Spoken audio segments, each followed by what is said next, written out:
Yo, what's good? It's your boy Rush Dollar. Welcome back to another episode of the GOATED MyNBA series. And we did a little segment since the last episode. We are now in around January, heading towards February, and roughly around roughly around halfway through the season. As you can see, most teams already played over that half game mark, at least 45 games. And let's look at the top teams right now. We got the Denver Nuggets and the New Orleans Pelicans are tied with the best record in the league at 32-14. Two of the best contenders. The Cavaliers, the third seed, the best in the East, followed by the Bucks, the Hornets, Grizzlies, Raptors. And you guys can see the list as of right now. There's been some disappointing teams, a couple surprising teams, and the Lakers just outright trash.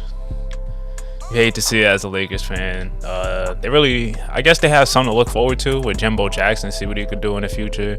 But overall, the team is it's garbage, as you can see.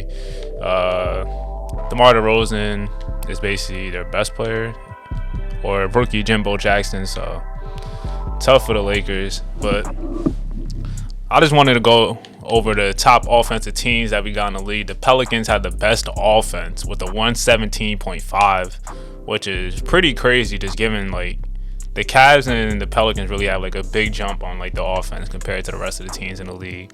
117.5, 116.6. Then we got around a 4-point drop off to 112. And let's take a look and keep going down. The worst offensive team you got is the Magic, the Wizards. That's two really young teams right there. The Knicks are kind of disappointing, but they've been battling a lot of injuries with RJ Barrett. He was injured, but he just came back recently. But now Cam Reddish is out for them, and RJ's not shooting too well from the field, from the three-point line. And DeJounte was out for most of the season. I forgot what injury he had, but he's been battling injuries. So that's that. The Thunder, garbage. I'm surprised the Lakers don't have the worst offense. But let's go and look at the best defensive teams that we got in the league right now. The New York Knicks had the best defense, but the offense is mainly the problem right now. They probably need to upgrade, probably need more shooting around RJ Barrett and DeJounte Murray and them boys. The Clippers are holding it down defensively. The Heat up there basically got around the same core. The Mavericks, I made a trade, and the Mavericks ended up acquiring Jonathan Isaac on their squad, so that was a great addition for them. I don't know why he's coming off the bench right now, but they also got Jared Vanderbilt also on his first years, and Fred VanVleet, Dylan Brooks, Scotty Brown coming out of the draft was already NBA ready defender. So their defense is really picked up around players such as Luka, and Sabonis is playing their five. So for them to have one of the best defenses in the league is crucial. Their offense is not that good though. Yeah, they're in the bottom 10 in offense. And the Jazz, the Raptors, the Nuggets, Suns, Wizards, as you can see. But let's take a look at something else. Let's jump into the injuries. Let's look at the injury report. And Daniel Gafford is out for the season. Isaiah Hartenstein, Aaron Holiday, Corey Kispert. I don't know why they always have what's this shit called? Spinal injuries. That's kind of annoying because you rarely see that ever happen in real life. But the big name guys are injured right now. Stephen Curry tore his hamstring. I know that shit hurt. Damn, I can only imagine. Damn, he's having a down year. He's definitely declined. Well, he's 36 years old, so that's obviously expected. But 18 points per game for Stephen Curry. First time averaging less than 20 since 2012. Lonzo out. Darius Garland was also, this is a big injury right now. They're the number one seed right now, and he has a torn MCL, so he's basically out for around 2 months. For the next 2 months. And we already showed you the Cam Reddish, so nobody too crazy that's out right now. But, one thing I wanted to show y'all. Let's look at the standings right now. These are the top 9 teams, and you got 11 teams that's over 500 in Eastern Conference, and at number 11, right outside looking in, is the Boston Celtics. The Boston Celtics, I think, is the most disappointing team because if I'm not mistaken, damn, where is it at? I'm trying to find what their record was last year. All right, so they had a way better record last year. The win percentage is way higher. and they made a couple runs in the playoffs, and now they're having a disappointing year. And Jason Tatum is frustrated, and there's reports that he wants out. Look at this right now. He says, "I'm done with Boston. I'm moving on to a new team after the season." And he's also on the last year of his contract, so that's the big thing looking into trade deadline. Will he be moved? And what will happen with that whole situation? It's kind of crazy. It was always expected that the move was going to need to happen soon, but surprisingly, Jaylen Brown was averaging more points than Jason Tatum this year. But now looking at the league leaders in scoring, we got Donovan Mitchell leading the league in scoring, averaging 29 a game, Zion 28.8, Luka doing his thing. And one thing that's the biggest surprise out of this top 10 is LaMelo Ball. LaMelo Ball he's made his way to superstar status. I think they have where are they at? They're the third seed right now, 29 and 19. And he's averaging 26 points, 9 rebounds, and 10 assists. Also playing alongside De'Aaron Fox, and they're one of the best teams in the Eastern Conference and potentially a finals contender. And he just made a great jump. Darius Garland's also been hooping, but he averaged 26 last year. Other than that, it's the usual names. AD's kind of having a little bit of a down year, only averaging 22 points per game for his new home in Chicago. Jeremy Grant is still a 20-point scorer somehow. That's kind of crazy. Hey, yo. Hear the sirens in the background. I don't know if y'all could hear that. But let's go into the rookie report. Let's catch up what the rookies are doing. Jimbo Jackson might be in the lead for rookie of the year. He ended up going 6 picks, so that was he kind of fell to that spot. He's averaging 18 points, 11 rebounds, 2 assists, 1 steal, and 2 blocks. Only shooting 51% from the field. I want to see who he's shooting in a restricted area. All right, maybe he should probably cut out all them other shots that he's not taking that's not in the restricted area, because it's kind of poor. So them jump shots, I don't know why he's taking all them jump shots. That ain't you, brother. That ain't you, Jimbo. Ricky Cruz, the number 1 pick, is averaging basically 18 points, 5 rebounds, 8 assists. So he's also in the conversation for rookie of the year. Has a good shooting splits, 47, 38, and 88. I always just round it up, so it's better like that. Marquis Allen, the 2nd overall pick. He also putting up great numbers, 17 points, 6 rebounds, 3 assists, 1 steal, and 0.5 blocks, 45, 34, and 84. So that's a great rookie campaign for him. Dream Lawson, he's only played like 1 game, so that's the reason why his numbers is so high. Kayvon Kabongo is also playing really good as a rookie, 16 points, 7 rebounds, 3 assists, good shooting splits. Tyrese Smith, and we could see some action at Tyrese Smith in action. Dior Johnson finally got his chance as a rookie, and he's kind of performing really well. I think Malcolm Brogdon won out, and he stepped up in those performances. The 3-point shot, you'll like to get better, but it's a great start for his career so far. Tevin Wilson also hooping, so we could just keep going down the list if you guys want to pause and see what people are doing. And we have a total of 16 rookies if you want to round up, averaging at least, well, we could say 15 because Dream Lawson really don't count because he played 1 game. So we got 10 rookies basically averaging double figures. 15 rookies. I'm just chatting right now. But where we could take a look, we could go to right now. Let's look at the awards. Nikola Jokic putting up MVP like numbers. I think he about to win probably 3 straight. Oh no, that's gonna be his 3rd MVP. I feel like he won one the last year, but he's probably got it on lock right now. LaMelo is number 2 for MVP. Luka Doncic at 3. Evan Mobley at 4, holding it down for that Cavaliers squad. And Bam Adebayo at 5. Rookie of the year. I'm surprised Ricky Cruz kind of has it. But he's putting up great numbers. All these rookies are phenomenal and outstanding, and we definitely gonna play the Rising Stars Challenge just to see what they doing in the league and how they look. 6 man of the year, we got a rookie number 1 for 6 man of the year, Dante Mack, coming off the bench, averaging 10 points, 4 rebounds, and 6 assists. Averaging 6 assists off the bench as a rookie is kind of impressive, but I can see why, because if you have Zion Williamson on your team, it should just be easy. Get him the ball, and he's gonna put it in the basket. Malik Beasley,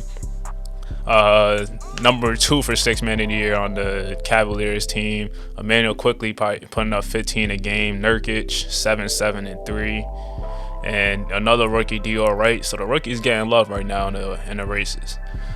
And Giannis is kind of having a down year. I don't know why he's not shooting the ball enough, and this is worst year shooting from the field since 2016.